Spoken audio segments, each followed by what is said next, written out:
Assalamualaikum warahmatullahi wabarakatuh. Perkenalkan, saya Suprihatin, CGP Angkatan 8 Kota Cirebon, Provinsi Jawa Barat. Saya bertugas di SDN Karya Mulia 2. Pada saat ini saya tidak sendiri, saya ditemani oleh Ibu Kepala Sekolah hebat, luar biasa, Ibu Dewi Pujiati yang bertugas di SDN Karya Mulia 2. Ibu, Assalamualaikum. Waalaikumsalam warahmatullahi wabarakatuh. Sehat Bu Atin? Alhamdulillah, sehat Bu Dewi. Alhamdulillah, luar biasa. Iya, Semangat. Ibu mohon izin, ini plus saya terima kasih sudah diberi kesempatan ya untuk wawancarai Ibu terkait dengan tugas saya di pendidikan guru penggerak ya Bu, khususnya di modul 3.1 tentang pengambilan keputusan gitu Bu. Pastinya kan Ibu sudah banyak pengalaman ya Bu ya sebagai kepala sekolah. Nah, bisa dong sharing sedikit ya Bu ya bersama saya di sini. Pastinya juga selama bertugas menjadi kepala sekolah kan banyak sekali ya Bu permasalahan atau kasus-kasus yang terjadi di lingkungan sekolah gitu, yang dimana Ibu harus mengambil suatu keputusan gitu Bu. Nah, di sini selama ini bagaimana Ibu dapat mengidentifikasi gitu dari banyaknya kasus-kasus tersebut gitu, atau permasalahan yang terjadi di sekolah itu merupakan dilema etika gitu. Jadi bagaimana Ibu mengidentifikasinya? Iya, baik. Oke. Sudah langsung jawab nih Bu Atin ya? Boleh. Sebelumnya terima kasih, saya juga luar biasa nih kasih salut sama Bu Suprihatin sama Pak Yudi yang alhamdulillah itu adalah 2 dari Mutiara SDN Karya Mulia 2 ya, karena masuk di program CGP Angkatan ke-8 gitu tuh. Yang jelas saya bangga sekali, saya merasa berterima kasih sehingga Bu Atin sudah sampai di titik ini ya, sampai di titik ini, dan dari beberapa kita komunikasi alhamdulillah semuanya masih bisa terkendala ya, masih bisa dihadapi. Nah, tatkala Bu Atin bertanya tadi yang pertama terkait dengan dilema etika, sebenarnya itu nggak jauh dari apa yang sekarang sedang dilakukan sama Bu Atin gitu dan Pak Yudi gitu tuh ya. Itu pasti akan ketemu dengan dilema etika tersebut ya. Di satu sisi memang harus memenuhi tugas-tugas ya, memenuhi tagihan-tagihan di dalam proses menuju seorang guru penggerak. Tapi di sisi lain saya juga harus melayani peserta didik dengan maksimal dan sebagainya, yang tentunya ketika di dalam keseharian atau di dalam proses itu akan ada satu tanggapan, akan ada satu penyampaian dari pihak lain yang sifatnya ketidakpuasan, itulah yang akan menjadi indikator sebuah dilema gitu. Apabila indikator-indikator yang menyatakan ketidakpuasan itu tidak muncul, ataupun juga tanggapan dari pihak yang lain tetap positif, artinya tidak akan ditemukan dilema etika gitu ya. Nah, tapi kalau sudah ada penyampaian, wah sekarang Bu Atin sibuk ya gitu tuh, sering meninggalkan kelas nih seperti itu misalkan ya, atau misalkan wah kelas 4 sekarang beberapa kali ada penugasan ya Bu dari orang tua gitu, karena kebetulan gurunya sedang mengikuti A, sedang mengikuti B. Nah itu saya pikir juga sudah mulai ada sedikit nih indikator gitu tuh ya. Nah kalau sudah seperti itu, saya tidak akan serta-merta menjadikan hal itu sesuatu yang harus dijadikan masalah atau problem ya gitu. Namun lebih ke arah kalau apabila berhadapan yang sangat dilema bahwa Oh, guru-guru belajar menambah satu pengetahuan itu adalah sesuatu yang memang harus bertumbuh dalam dirinya gitu. Namun pelayanan kepada anak-anak pun tetap harus maksimal, itu pun juga harus menjadi sesuatu yang diutamakan karena menjadi harapan semua orang tua kan seperti itu. Karena perlu juga kita memang butuh guru yang pintar, tapi guru pintar luar biasa yang kadang-kadang hatinya ditaruh gitu ya. Itu juga kadang-kadang adalah hal yang kadang dikritisi oleh orang tua. Jadi kadang-kadang saya juga lebih mengutamakannya dialog dulu, Bu. Ya, jadi ketika menemukan yang larinya, oh permasalahan itu sebenarnya bukan karena ketidakpedulian ataupun yang lainnya, tetapi lebih ke arah menetapkan prioritas, ya, menetapkan prioritas, hubungan yang baik, komunikasi yang baik. Nah, selagi seseorang itu mampu mengedepankan komunikasi yang baik, biasanya dilema etika itu minimas, bisa sangat minimas. Tapi kalaupun terjadi, ya, yang diutamakan itu adalah melakukan dialog terlebih dahulu. Itu buatin yang saya bisa jawab, ya. Karena kalau dilema etika, permasalahan-permasalahan yang kedua-duanya nggak salah, kedua-duanya itu sesuatu yang sama baiknya, namun apabila tidak dikomunikasikan dengan baik, dengan maksimal, itu akan menjadi pemicu yang membesar, ya, yang membesar. Nah, itu yang nanti akan jadinya sesuatu yang sebenarnya awalnya positif, jadinya brandingnya akhirnya nggak baik bagi seorang pendidik. Nah, itulah keselarasan, keseimbangan di dalam melakukan dialog, komunikasi itu akan sangat membantu untuk melihat lebih jauh bahwa dilema etika itu bisa sangat diselesaikan dengan dialog terlebih dahulu. Intinya dialog ya Ibu ya, komunikasi yang baik mungkin dengan di sini guru CGP yang menempuh pendidikan guru penggerak nggak hanya CGP ya buatnya ya. Itu mas saya tadi hanya mencontohkan karena nggak harus mencontohkan yang luas-luas atau yang banyak-banyak, yang terkait dengan program CGP saja gitu. Apakah dari program yang kita ikuti itu adakah kebermaknaan yang bisa kita bangun, adakah sesuatu yang membuat kita juga lebih positif kepada teman, kepada anak-anak. Nah, kalau hal tersebut akhirnya justru menimbulkan sesuatu yang kurang bagus, nah itu kan jatuhnya seperti dilema ya, seperti itu gitu.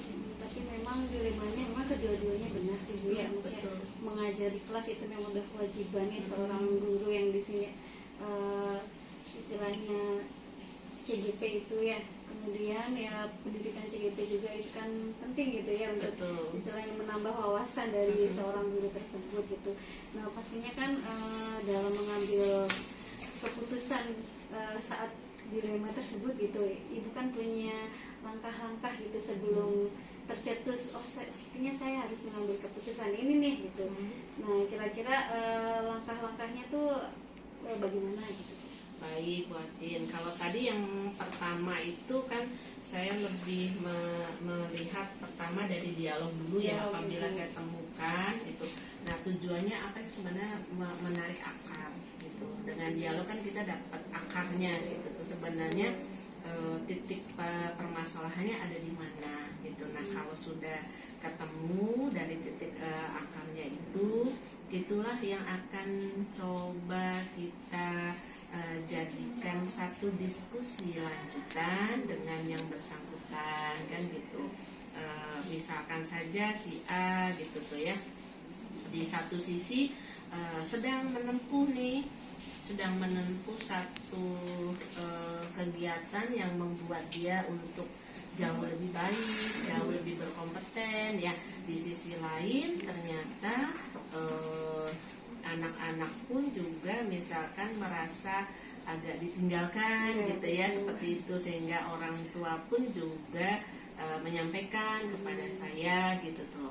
Nah, ketika akarnya sudah ketemu itu saya lebih masuk ke diskusi untuk mengembalikan kepada komitmen awal gitu ya. Ketika kita mencoba melakukan sesuatu, apa nih, tadi kan sudah ketemu tuh dari dialog pertama, kita temukan akarnya ya, akar permasalahannya. Oh ternyata lebih ke arah belum maksimalnya komunikasi, dan itu kan diakui misalkan oleh yang bersangkutannya atau yang merasa melakukannya gitu, atau istilahnya yang terjadi nggak sengajanya kan. Dari hasil diskusi kan pasti akan ada tuh. Nah kalau sudah seperti itu akan saya kembalikan, berarti nanti kita mencoba solusinya seperti apa gitu tuh. Nah, jadi lebih ke arah bukan kita yang harus mengarahkan, tetapi saya harap dengan adanya dilema itu juga menjadi satu pembelajaran berharga bagi seseorang.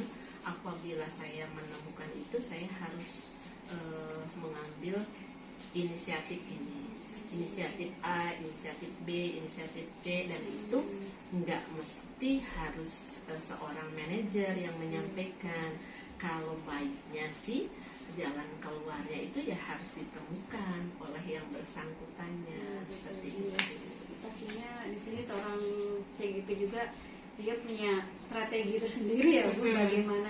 Berarti dia harus lebih bisa memanajemen waktu, strategi apa yang kira-kira tidak mengganggu, istilahnya masih tetap maksimal itu memberikan pelayanan kepada murid gitu ya Bu. Nah di sini ini dulu dari kasus saya Bu, bisa kasus yang ini atau yang lain. Nah dalam setiap ibu mengambil suatu keputusan yang berhubungan dengan dilema etika gitu, kira-kira tantangan apa sih gitu yang ibu rasakan gitu dalam mengambil suatu keputusan yang apa ya terkait dilema etika ini? Tantangan yang terbesar itu sebenarnya lebih ke arah membuka dialog itu, ya, membuka dan mencoba memulai satu pembicaraan, satu diskusi yang dalam. Nah itu tantangannya sih gitu, karena kan masing-masing tiap orang itu kan juga punya waktu yang kadang berbeda-beda ya, sehingga menyisihkan waktu khusus untuk supaya mengurai benang yang kusut itu juga butuh satu energi ya gitu. Nah itu juga butuh tantangan. Apabila kita kondisinya lagi tidak kurang baik atau apa, nanti malah jatuhnya kurang bagus juga ya buatin seperti itu. Malah bisa jadi kalau suasana lingkungan lagi nggak enak, atau mungkin yang bersangkutan lagi kurang mendukung, bisa jadi tantangan pertama sih saya menemukan situasi yang tepat di mana bisa mengurai tentunya tidak boleh juga menunda-nunda gitu. Tantangannya itu apabila permasalahan itu langsung ditemukan itu minimalnya saya mencoba mencari waktu tapi tidak boleh menunda gitu. Berarti ibu nggak langsung eksekusi di tempat ya Bu? Maksudnya ibu ada jadwal tersendiri gitu ya Bu? Ada kalanya kalau keputusan itu memang disampaikan secara langsung dan kondisinya tepat, tidak apa-apa. Tapi kita sampaikan dengan mengutamakan tadi, saya lebih ke arah membangun dialog, karena sebenarnya sejatinya tidak ada sih seseorang yang mau dengan sengaja untuk menimbulkan masalah gitu tuh. Sejatinya kan gitu loh, dari tiap diri pribadi tiap orang, apalagi kita orang dewasa, ada sih yang punya cita-cita udahlah saya bikin masalah aja, kan nggak ada gitu tuh. Jadi saya sih yakin kalau tiap dari kita itu sebenarnya ya pengen apa yang kita lakukan tuh nggak ada masalah gitu.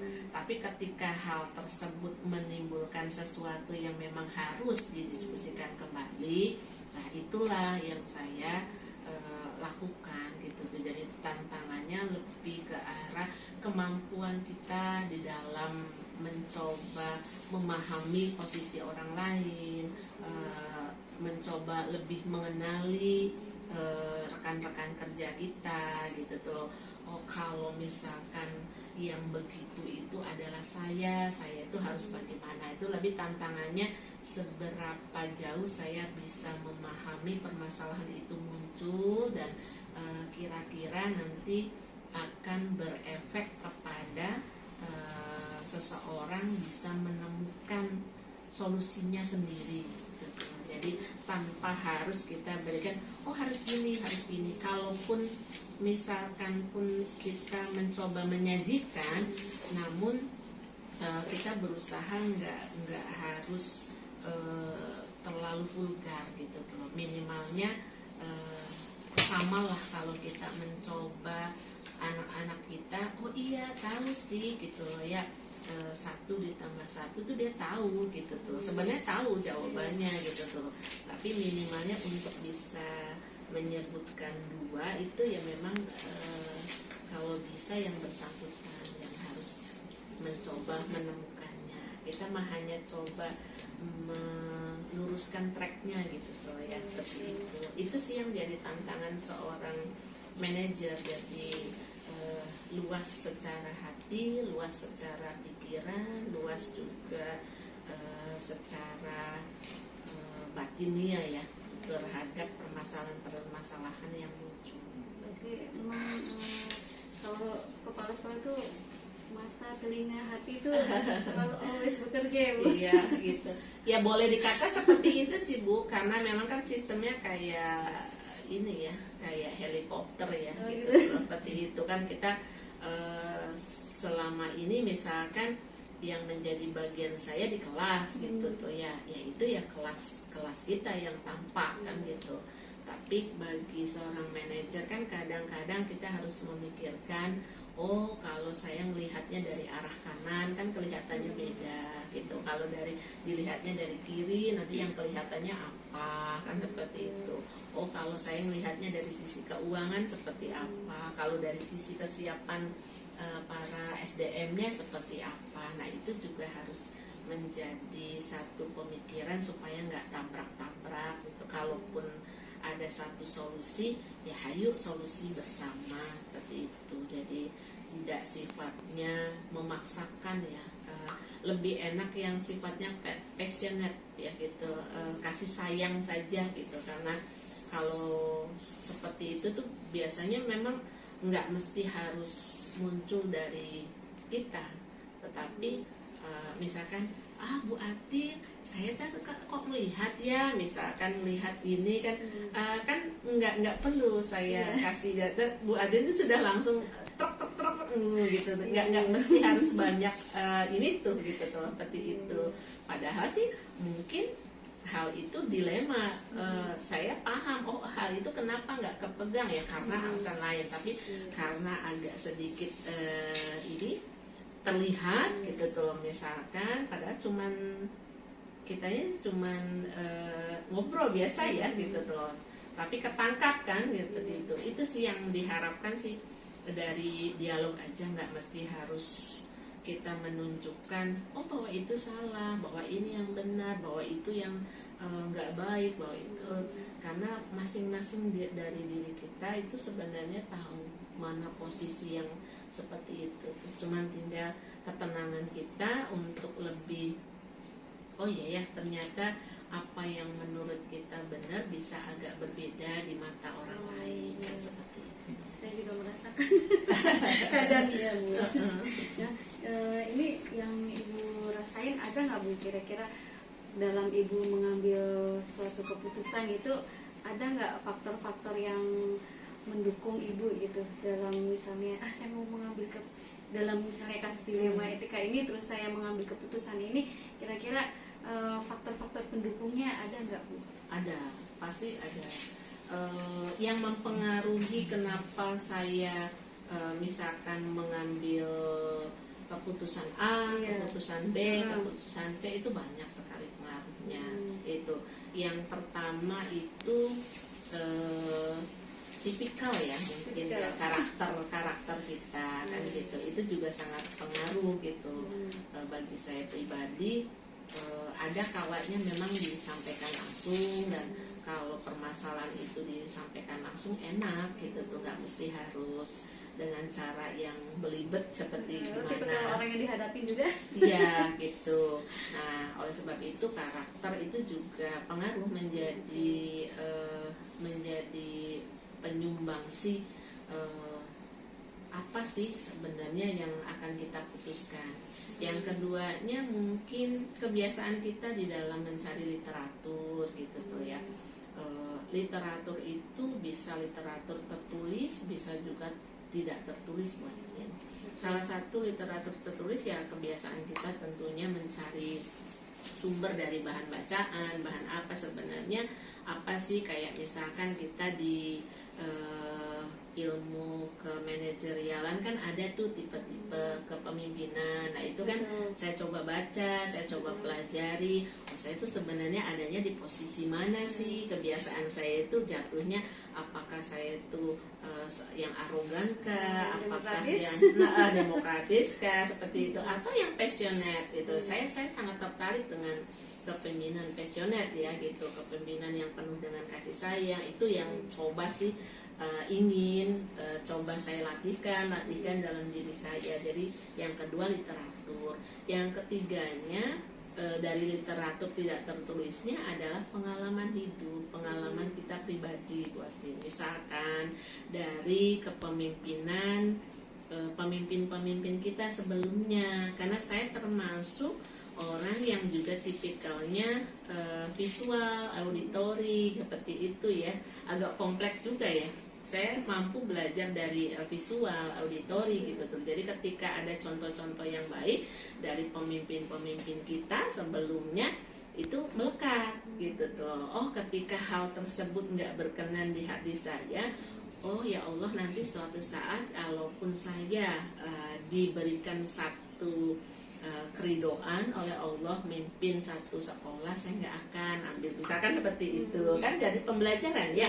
Oleh sebab itu ternyata warnanya seorang pemimpin itu mampu melahirkan kebaikan-kebaikan bagi orang-orang di sekitarnya. Apabila kitanya nanamnya ya juga warna merah, ya akan kelihatannya merah semua kan gitu. Tapi ketika kita nanamnya hijau, ya insya Allah hijau kan, seperti itu. Dan bagi saya itu warna sama halnya ketika anak itu adalah warna orang tua, pemimpin juga warna kan gitu tuh. Gitu. Seperti itu saya meyakininya begitu. Jadi nggak terlalu banyak hal yang itu saya rasional, tapi tetap memperhatikan rasa dan perasaan gitu tuh ya. Apabila memutuskan sesuatu ya memang ada harus dasarnya gitu, tidak hanya karena suka dan tidak suka, tapi tidak berdasar gitu. Nah, dari yang telah Ibu sampaikan dari awal gitu, kira-kira pembelajaran apa yang bisa Ibu petik dari apa ya, dari apa yang sudah Ibu paparkan tadi? Oke. Yang utama sih bagi saya dimanapun kita berada, dimanapun kita berpijak gitu ya, untuk bisa sesuatu, untuk bisa mencoba melakukan sesuatu itu bukan sesuatu menjadi sesuatu yang terus menjadi awal gitu. Jadi tiap hari itu kadang-kadang saya merasanya itu bisa sesuatu yang awal. Jadi kalau kita merasa awal itu jadi ya harus kita bertambah lagi seperti itu. Karena kadang-kadang apa yang saya pelajari kemarin ketika saya menghadapi sesuatu yang hari ini berbeda, itu bisa berbeda gitu tuh. Jadi bagi saya tiap hari itu adalah lembar baru untuk belajar gitu. Tiap hari itu adalah awal satu perjalanan, awal satu kehidupan gitu. Baik, Ibu, terima kasih atas istilahnya pelajaran ya Bu ya, sharing pelajaran yang Ibu berikan kepada saya hari ini. Sama-sama Bu Atin, mudah-mudahan sih ada yang bermakna, ada yang istilahnya bisa diambil sesuatu yang positif, walaupun apa yang saya sampaikan ini hanya lebih ke arah kebiasaan praktek yang sudah dilakukan saja. Dan kalau ada sesuatu yang agak pas, agak sesuai, ya saya juga masih terus harus belajar. Banyak sekali yang saya dapat dari paparan Ibu tadi. Terima kasih ya Bu. Sama-sama, sukses selalu ya. Waalaikumsalam Bu Atin, sama-sama terima kasihnya.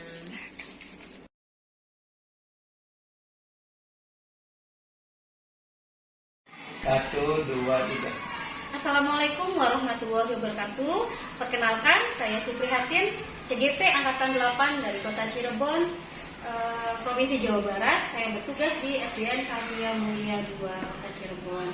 Nah, saat ini saya tidak sendiri, saya bersama dengan Ibu Nenendike Syarifah yang bertugas sebagai kepala sekolah di SDN Ciremai Giri. Ibu, selamat pagi. Assalamualaikum. Waalaikumsalam. Apa kabar Ibu, sehat? Baik, alhamdulillah sehat.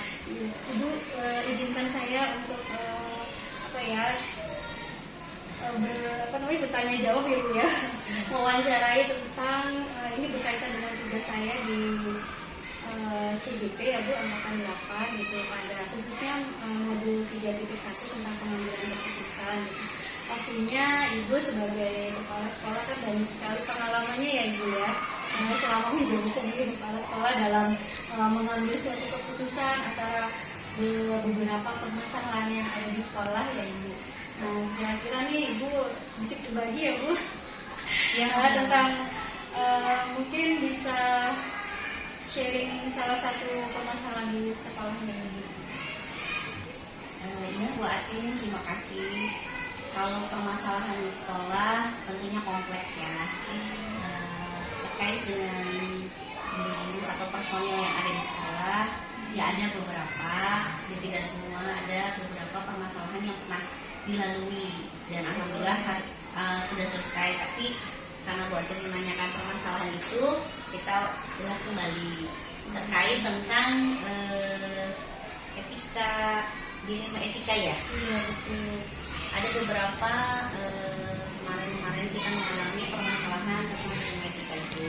Satu tentang kedisiplinan guru, ya sudah beberapa kali diingatkan, sudah beberapa kali dia tidak melaksanakan tugasnya dengan disiplin. Oleh karena itu kami selaku pimpinan di SD Cilmai ini tentunya ada beberapa hal yang harus saya laksanakan sebagai pemimpin dari kelancaran kegiatan KBM yang ada di SD Cilmai. Tentunya yang pertama saya panggil personalnya dulu. Ada permasalahan apa sehingga dia tidak melaksanakan tugasnya dengan disiplin. Setelah ada pemanggilan itu, tentunya saya juga meninjau dan melihat apakah guru tersebut atau guru A tersebut sudah melaksanakan atau melaksanakan tugasnya dengan baik. Tapi ketika yang dilakukannya itu tidak sesuai dengan disiplin, masih melaksanakan datang seenaknya, pulang seenaknya, tentunya kita juga menggunakan prosedurnya ya kita melaksanakan BAP seperti tingkat 1, tahap 1, tahap 2, tahap 3. Seperti itu langkah-langkahnya ya, tentunya itu ada pemanggilan khusus kepada personilnya. Tapi itu buat Ibu itu dilema sekali Bu ya. Iya. Kita dalam mengambil keputusannya jadi bingung ya, harus tuh pilih yang A apa pilih yang B nih gitu ya. Seperti itu. Jelas kalau pengambilan keputusan itu kita dilihat dari sisi bijaknya. Tapi dalam kegiatan pemanggilan itu ada pemanggilan pertama, pemanggilan kedua itu selalu diingatkan dan selalu mengingatkan guru tersebut untuk melaksanakan tugasnya dengan baik selaku ASN tentunya.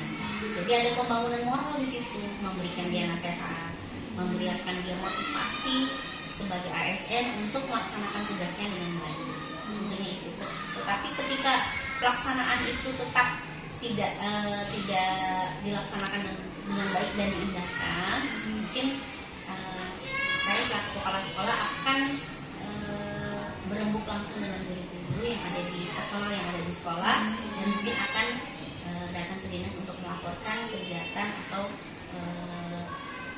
tentang guru tersebut kepada dinas bahwa dalam ketidakdisiplinan dia mengajar atau dia tidak melaksanakan tugasnya dengan baik. Jadi tentunya ada komunikasi dengan dinas pendidikan yang terkait. Yang perlu musyawarah juga ya. Ya, karena kan berhubungan kan tentunya saya juga membutuhkan masukan dari teman-teman yang lain. Tidak bisa mengambil keputusan secara langsung karena ada tahapan-tahapan yang harus dilakukan. Terus dan langkah-langkahnya memang sudah direncanakan ya Bu ya. Nah ini kira-kira hal-hal apa saja yang selama ini Ibu menganggap efektif gitu tentang pengambilan keputusan pada kasus-kasus yang tadi termasuknya dilema etika ya Bu ya. Iya. Kira-kira apa nih hal-hal apa gitu yang Ibu anggapnya efektif nih dalam mengambil keputusan? Ya, dalam mengambil keputusan tentunya tidak mengambil keputusan secara langsung karena ada beberapa tahap. Dan kenapa dibilang efektif? Karena sudah melakukan pemanggilan secara pemanggilan 1, pemanggilan 2 dan sudah mengingatkan serta memberikan pembangunan moral kepada guru tersebut dan sudah berdiskusi dengan teman-teman yang ada di sekolah. Tentunya karena dalam satu sekolah itu pasti kita kan membutuhkan masukan dari teman-teman yang satu lingkungan itu. Yang kedua, ketika setelah pemanggilan diindahkan, mungkin tentunya saya selaku pimpinan di sekolah harus melaporkan bahwa ada salah satu guru saya, misalkan ada permasalahan itu, menyampaikan bahwa ada permasalahan di sekolah kami tentang guru aku sudah ditangani dan berkas-berkas tentang pemanggilan dia, tentang kita berdiskusi itu sudah ada dan beliau juga yang terkaitnya sudah menandatangani hal tersebut. Jadi dinas yang terkait juga mengetahui. Betul-betul. Nah ini jadi apa ya Bu? Mungkin kalau di prinsip dalam pengambilan keputusan tuh ada rasa keadilan versus belas kasihan mungkin ya Bu ya, karena kan sebagai kepala sekolah kan harus bijak ya Bu ya, ada kebijakan gitu, tidak serta-merta guru tersebut istilahnya tidak disiplin terus jadi pecat ya Bu ya. Jadi memang ada seperti yang Ibu ungkapkan tadi gitu, banyak langkah-langkah yang harus dilaksanakan gitu.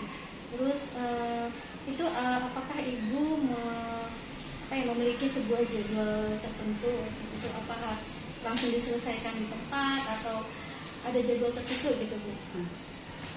Baik Bu, kalau masalah pemecatan itu bukan tugas saya sebagai kepala sekolah memecat langsung anak ibaratnya teman-teman guru yang ada di sekolah. Kalau perihal yang tadi disampaikan masalah belas kasihan jelas, karena kita juga manusiawi, hubungan manusia dengan manusia jelas harus melihat dari sisi itu. Makanya ada prosedur yang ditempuh dari pemanggilan bertahap, dari pembangunan moral gurunya, mengingatkan dan memotivasi. Dan di sini juga bukan hanya ada masalah kedisiplinan. Misalkan contohnya ada guru yang sakit, beliau harus berobat, misalkan cuci darah seminggu sekali atau seminggu 2 kali, tentunya meninggalkan ruang kelas dan meninggalkan anak-anak. Jadi bukan masalah kedisiplinan, tapi kita melihatnya dari sisi kesehatan dan manusiawi bahwa namanya sehat itu mahal dan itu bukan keinginan kita, misalkan karena harus ke dokter, harus periksa, malah meninggalkan anak-anak. Tapi melihat dari sisi adanya komunikasi dengan teman-teman yang lain. Jadi saya tentunya satu dilemanya ketika melihat misalkan ada guru yang sakit, dia harus ke rumah sakit seminggu 2 kali cuci darah. Tentunya anak-anak bukan terbengkalai ya. Jadi anak-anak tidak ada guru yang mengajar. Tapi karena adanya komunikasi kita dengan teman-teman yang lain dan segi kemanusiaan tentunya mengizinkan, bahkan menginginkan mengutamakan bahwa yang penting sehat dulu. Gitu. Memotivasi dia untuk sehat dulu, mengajak ngobrol guru yang tersebut itu untuk sehat dulu, untuk lebih semangat lagi gitu, dalam ibaratnya menjaga kesehatan. Dan untuk tugas dia di sekolah tentunya masih ada guru-guru yang lain yang bisa berbagi dan mengerti, karena di lingkungan saya di Cilmaji ini mengutamakan kekeluargaan, mengutamakan rasa kebersamaan. Jadi tidak ada individu, ini bukan saya, jadi bukan saya mengajar. Nah, beda dengan guru yang tidak melaksanakan tugasnya dengan disiplin. Kalau tetap ketika dia tidak berangkat ataupun dia datang terlambat, tetap ada guru yang masuk, ada guru yang jadi anak tetap belajar sesuai dengan jadwal dan terprogram sesuai dengan kegiatan pembelajarannya dan tidak terbengkalai. Ya betul ya, berarti kepala sekolah itu memang harus sat-sit ya Bu ya. Jadi ketika oh ini ada yang sakit, terus ada yang misalnya apa ya, harus cepat untuk memberikan solusi seperti itu ya Bu ya. Iya. Nah terus adakah seseorang atau faktor-faktor apa gitu menurut Ibu yang selama ini mempermudah untuk membantu Ibu dalam mengambil suatu keputusan atas kasus-kasus yang tadi? Jelas bukan seseorang, kalau karena kita adalah tim, kita di sekolah itu tim walaupun kita kerja tim kayaknya rasanya rasa saudara. Jadi kita bisa ngobrol semua dengan personil yang ada di sekolah, meminta masukan dari teman-teman yang ada di sekolah, serta tentunya berkolaborasi menanyakan permasalahan ke dinas terkait, ada komunikasi. Jadi bukan terpengaruh oleh 1-2 orang, bukan. Karena dalam pekerjaan kita di sekolah itu bentuknya tim, ada individual. Iya, baik. Nah, dari Ibu sekarang kepengen acara ya, dari semua hal yang sudah Ibu sampaikan gitu, kira-kira pembelajaran apa yang Ibu dapatkan atau yang Ibu petik dari pengalaman Ibu mengambil suatu keputusan? Ketika saya menjadi kepala sekolah, saya baru tahu bahwa banyak dilematik yang harus saya ambil ketika mengambil keputusan dengan mengutamakan rasa kemanusiaan, empati, ya, rasa kemanusiaan baik ke siswa maupun ke personal gurunya. Karena tadi saya menceritakan ke Bu, ya, bahwa kita itu kerjanya tim, kita bersama-sama di sini, dan itu bukan teman-teman yang di sini itu ibaratnya udah kayak keluarga dan saudara. Jadi kita tentunya mengutamakan kemanusiaan ketika kita memberikan izin yang memang betul-betul dia butuhkan selaku personal pribadi, contohnya dari yang sakit atau memberikan izin ketika guru itu ada melaksanakan kegiatan lain yang memang bentuknya positif. Tetapi ketika kita harus mengambil keputusan yang memang dilematik, intinya mengambil keputusan yang bijak dan memang untuk kepentingan bersama, itu yang memang agak sebenarnya membuat apa ya, dilematik di hati. Tapi karena untuk kepentingan bersama itu harus ada keputusan itu juga tidak diambil secara pribadi atau untuk rasa dislike ya, suka dan tidak suka terhadap personal tersebut, bukan, tapi karena dilihat dari untuk kepentingan bersama, untuk kemajuan sekolah bersama, dan demi dan selalu mengingatkan bahwa tugas sebagai ASN adalah mengajar, tentunya sebagai guru adalah mengajar, dan disiplin itu dan bertanggung jawab terhadap apa yang dia kerjakan itu adalah yang utama. Jadi intinya sih segala sesuatu keputusan itu kita juga melihat dari segi kemanusiaan, tidak mengambil keputusan sepihak, tetapi ada prosedur yang ditempuh ketika kita mengambil keputusan baik secara pribadi, tim yang ada di sekolah maupun secara kedinasan. Alhamdulillah, Ibu di sekolah ini istilahnya Ibu sebagai kepala sekolah sudah membangun budaya positif mungkin ya di antara guru-guru. Jadi ketika ada masalah bisa didiskusikan karena timnya itu emang semua juga support ya Bu ya. Jadi nggak satu orang yang mendominasi gitu ya Bu ya. Ibu terima kasih atas pengalaman wawancara bersama Ibu. Banyak sekali pengalaman yang saya dapatkan. Terima kasih juga sudah dipercaya. Sami-sami mudah-mudahan kegiatan CGP-nya sukses, lancar, dan lulus dengan hasil yang terbaik. Amin. Terima kasih Ibu. Mohon maaf. Wassalamualaikum warahmatullahi wabarakatuh.